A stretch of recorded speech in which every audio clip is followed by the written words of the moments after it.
तर मित्रांनो आता तुम्हाला दाखवतो ह्या आता आपला डेअरी फार्म म्हणजे माझ्या मित्राचा. मी आता लोणीमध्ये आहो. लोणीपासून समोर मित्रांनो 4 किलोमीटर एक चिंचपूर म्हणून गाव आहे.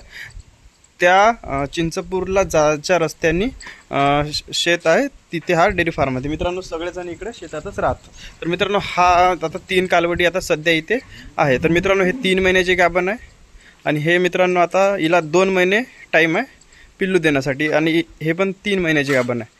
तर मित्रांनो हे आपल्या डेअरी फार्मवरती जेव्हा छोट्या होत्या तेव्हा आणल्या होत्या यांनी. तर हे कसं आहे मित्रांनो, इकडे सगळ्यात जास्त कालवडी घेऊन म्हणजे बाजारातून घेतात किंवा शेतकऱ्यांच्या घरून घेतात. तर अशा आणून इथे आता ह्या मस्त 15 गायांचं मित्रांनो असं हेडलॉक वगैरे फिट केलेलं आहे. तर यांना मित्रांनो खायला काय काय देते मित्रांनो, तुम्ही पण खरी कालवडी तयार करतात. तर मित्रांनो आपण चाऱ्यामध्ये कमी पडतो मला असं वाटत आहे, कारण इकडे चाऱ्यामध्ये मक्का आणि गव्हाचा भुसा आणि पोटभर चारा दिला जाते. आता तुम्हाला बघू शकता इथे काय दिलेलं आहे. तर एकदम काही असं फीड वगैरे महागवालं काही वापरत नाही. असं काय म्हणते त्याला काल्प स्टार्टर आणि काल्प ग्रोवर जे असते ते मिनरल मिक्सचर मी यांना काही देताना बघून नाही राहिलो. तर हे नॉर्मल सगळेजण ह्या चाऱ्यावरती, आता जे मोठे मोठे डेअरी फार्म आहेत त्याच्यावरती करते, पण ज्यांना कोणाला नॉर्मल पद्धतीने पण करायचं असेल तर चाऱ्यावर लक्ष देणं एकदम महत्त्वाचं आहे. आता इथं बघू शकता मक्का आहे आणि गव्हाचा गव्हांडा आणि तिकडे बघू शकता हा मेथी घास पूर्ण दिलेला आहे. तर ह्या गायांना रोजचा नॉर्मल डेलीचा शेड्यूल तुम्हाला सांगतो. पूर्ण पोटभर मेथी घास आणि हिरवा चारा आणि गव्हाचा भुसा असा डेली दिला जाते, सकाळ आणि संध्याकाळ 2 टाईम. त्याच्यानंतर ते आपल्या मुक्त कोट्यात सगळ्या मित्रांनो गाया मोकळ्या असतात आणि तिकडे पाण्याची वगैरे सोय आम्ही तुम्हाला अंदरून एक वेळा शेड पण चांगलं दाखवतो. आणि त्यांना इथे बघू शकता थोडंफार पॅलेट पण दिलं जाते. हे इथे बघू शकता हे यांच्या इकडलं आहे. हे पॅलेट असं काही कोण्या कंपनीचं एकदम प्रीमियम नाही, नॉर्मल यांच्याकडे जे मिळतात तेच. आणि ह्या चाऱ्यावर मित्रांनो ह्या अशा प्रकारच्या कालवडी तुम्ही बघू शकता. आता अंदरून दाखवतो तुम्हाला पूर्ण क्लिअर.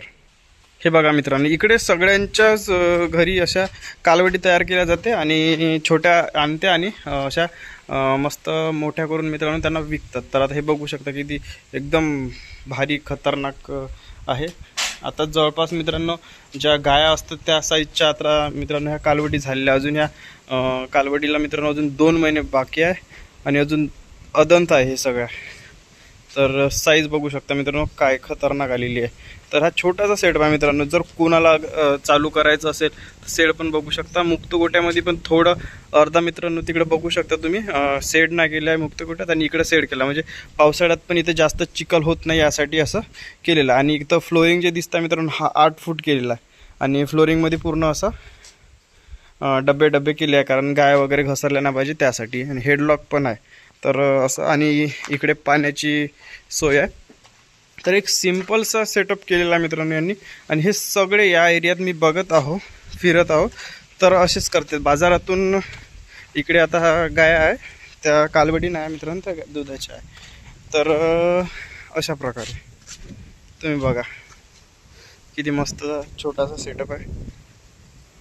कमी खर्चामध्ये जर चालू करायचं असेल आणि हे पूर्ण इकडून जाळी मारलेली आहे 8 ते 10 फुटापर्यंत, खालून एक फूट सोडून वरतं घेतलेलं आहे आणि सळाकी खालून पण मारलेला आहे. हे इथं बघू शकता हे पाणी पिण्यासाठी पण केलेलं आहे. जे पाईपाचा ढोला असतो मित्रांनो त्या कापून अर्धा करून त्याचं हे बनवलेलं आहे. आणि तिकडल्या शेडमध्ये तो मुक्त गोठा आहे मित्रांनो. जर इकडे जेव्हा जास्त पूर्ण गाय होतात तेव्हा दुपारच्या सगळ्यात ह्या मुक्त गोठ्यात सोडल्या जाते. अशा प्रकारे हे सिस्टम आहे. आता थोड्यासंच आहे म्हणून ह्या इथेच हा मुक्त गोट्यात येत्या. तर अशा प्रकारे छोटंसं सिस्टम आहे. याचा सगळ्यात जास्त फायदा म्हणजे कसा होता, यांच्यासाठी चारा एकदम चांगल्या क्वालिटीचा मुरघास राहते, नाही तर मक्का राहते हिरवा. आणि एनी टाईम मित्रांनो हा मेथी घास 12ही महिने लावलेला आहे, म्हणजे 3 वर्षासाठी लावलेला आहे. तो 12ही महिने यांना देतात. आता तुम्ही बघा हा जो मेथी घास आहे हा अर्धा एकर लावलेला, यामध्ये 30 वाफे केलेले आहे. रोजचा एक वाफा कापून यांना सकाळ आणि संध्याकाळ दिला जाते. म्हणजे 30 दिवसात पुन्हा रिपीट जशान तसा मेथी घास होत असते. तर हे पण एक चांगलं सिस्टम केलेलं आहे, म्हणजे मेथी घास पण संपत नाही 3 वर्षापर्यंत. आणि मित्रांनो, मेथी घासबद्दल पण तुम्हाला जर डिटेल्समध्ये जर व्हिडिओ पाहिजे असेल तर मला कमेंट्स करा. मी त्यावरती यावाल्या फार्मवरचा मेथी घासचा सेटअप आणि किती खर्च आला त्यावरती पण एक डिटेल्समध्ये व्हिडिओ बनवीन. आणि लोणी या एरियात म्हणजे जवळपासचे कोणी जर व्हिडिओ बघत असेल किंवा कुठून व्हिडिओ बघत आहे मला ते पण कमेंट्समध्ये सांगा. तर भेटूया मित्रांनो पुढच्या व्हिडिओमध्ये.